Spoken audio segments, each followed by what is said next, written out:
दोस्तों, आजम खान को कोर्ट से बड़ी राहत मिली है, लेकिन यूपी पुलिस को कड़ी फटकार भी लगाई गई है। समाजवादी पार्टी के सीनियर लीडर आजम खान को रामपुर एमपी एमएलए कोर्ट से बड़ी राहत मिली है। कोर्ट ने 2019 के हेट स्पीच केस में उन्हें पूरी तरह से आरोप मुक्त कर दिया है। कोर्ट ने कहा कि प्रोसिक्यूशन कोई ठोस सबूत नहीं दे पाया जिससे ये साबित हो सके कि आजम खान ने वाकई में भड़काऊ भाषण दिया था। इसके साथ ही अदालत ने पुलिस जांच पर भी सख्त टिप्पणी की और जांच अधिकारी यानी कि आईईओ पर के खिलाफ कार्रवाई करने के आदेश भी दिए हैं। इस फैसले को लेकर आजम खान ने भी बयान दिया है। क्या कहा है, सबसे पहले आप वो सुनिए, फिर हम बताएंगे कि पुलिस को लेकर कोर्ट ने क्या कहा है।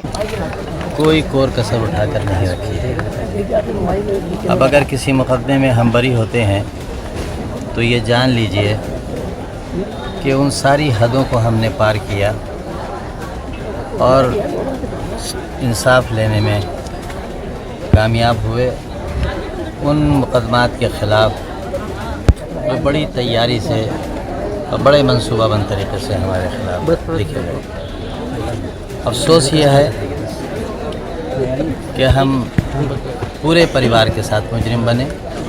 मैं, मेरी बीवी, मेरे बच्चे, मेरा भाई, मेरी मरी हुई माँ, मेरी बहनें, मेरे दोस्त अहबाब, जिनमें आज भी अजहर खान तक जेल। ये फैसला ऐसे वक्त पर आया है जब आजम खान के खिलाफ कई और केस अभी भी अलग अलग अदालतों में चल रहे हैं। वो बरी हो चुके हैं, लेकिन लगातार जो केस हैं उनमें अलग अलग दिनों पर सुनवाई हो रही है। इससे पहले भी एक केस में उन्हें बेल मिल चुकी है और अब भी एक और केस में उन्हें बेल मिल गई है। कोर्ट ने साफ कहा है कि पुलिस ने केस तो दर्ज किया था, लेकिन जांच ठीक से नहीं की गई। जज ने लिखा कि जांच में जानबूझकर कई कमियां छोड़ी गई जिससे आरोप साबित ही नहीं हो सके। अदालत ने आदेश दिया कि जिस अधिकारी ने जांच की उसके खिलाफ विभागीय कार्रवाई की जाए ताकि आगे से ऐसी लापरवाही भरा रवैया सामने न आए। फैसला आने के बाद आजम खान के चेहरे पर साफ सुकून झलक रहा था। कोर्ट से बाहर निकलते हुए उन्होंने मुस्कुराते हुए कहा, बहुत कम ऐसा होता है कि बेगुनाह को बेगुनाह कहा जाए। पुलिस ने पूरा जोर लगा दिया था कि सच सामने ना आए, लेकिन आखिरकार इंसाफ हुआ है।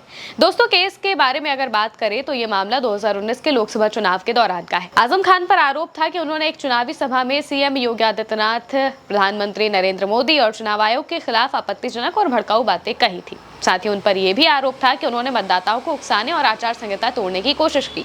इन बयानों पर चुनाव आयोग के निर्देश पर उस वक्त के एसडीएम ने सिविल लाइंस थाने में एफआईआर दर्ज कराई थी।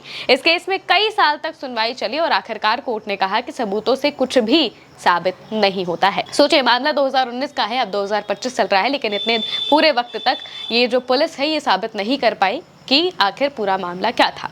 2019 में रामपुर की उस रैली में आजम खान ने शुरुआत एक शायरी से की थी। उन्होंने कहा था, तुझको मालूम है दुनिया तुझे क्या कहती है, हाथ रख लेती है कानों पर तेरे नामों के साथ। इसके बाद उन्होंने कहा था कि इनकलाब है जुल्म के खिलाफ, नाइंसाफी के खिलाफ। फिर उन्होंने सीएम योगी, डीएम और सरकार पर जमकर निशाना साधा था। उस समय वो सपा बसपा गठबंधन के उम्मीदवार थे और मन से उन्होंने कानून व्यवस्था और प्रशासन की निष्पक्षता पर सवाल उठाए थे, जो कि आज भी उठते रहते हैं। जैसे ही फैसले की खबर बाहर आई, आजम खान के समर्थक और परिवार खुशी से झूम उठे। लोगों ने कहा कि यह सच की जीत है। कुछ दिन पहले ही आजम खान आरएसएस को बदनाम करने वाले केस में भी लखनऊ की एमपी एमएलए कोर्ट से बरी हो चुके हैं।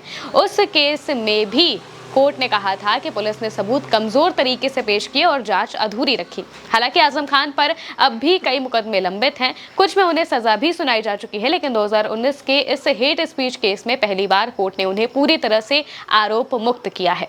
आजम खान के राजनीतिक सफर की अगर बात करें तो वो समाजवादी पार्टी के संस्थापक सदस्यों में से एक है। 1989 से लेकर अब तक 4 बार यूपी के मंत्री रह चुके हैं। मुलायम सिंह यादव के बेहद करीबी माने जाते हैं और अखिलेश यादव की सरकार में 2012 से लेकर 17 तक नगर विकास मंत्री भी रहे हैं। आजम खान ने हमेशा अल्पसंख्यक राजनीति, शिक्षा और समाज सेवा के मुद्दों पर खुलकर आवाज उठाई है। इस फैसले से जहां आजम खान को बड़ी कानूनी राहत मिली है, वहीं अदालत की सख्त टिप्पणी ने यूपी पुलिस की जांच प्रक्रिया पर भी गंभीर सवाल उठाए हैं, जो कि लगातार उठते रहते हैं। और जिस तरीके से इस पूरे केस को हैंडल किया गया, इससे पहले जब आरएसएस के मामले की अगर हम बात कर लें तो उसमें भी बिल्कुल इसी तरीके से चीजें की गई थी। केस तो लिख दिया गया था, एफआईआर तो लिख दी गई थी, लेकिन उस तरीके से जांच नहीं की गई और ना ही किसी तरीके के सबूत पेश किए गए, जिस वजह से केस काफी लंबा खिंचता चला गया और अब अदालत ने सीधे उन्हें इस पूरे मामले से बरी कर दिया है। अब देखना होगा कि बाकी जो मामले हैं उनमें कब सुनवाई होती है और उनको लेकर क्या कहा जाता है। फिलहाल के लिए मेरे साथ इस खबर में इतना ही। आप देखते रहिए भारत एक्सो।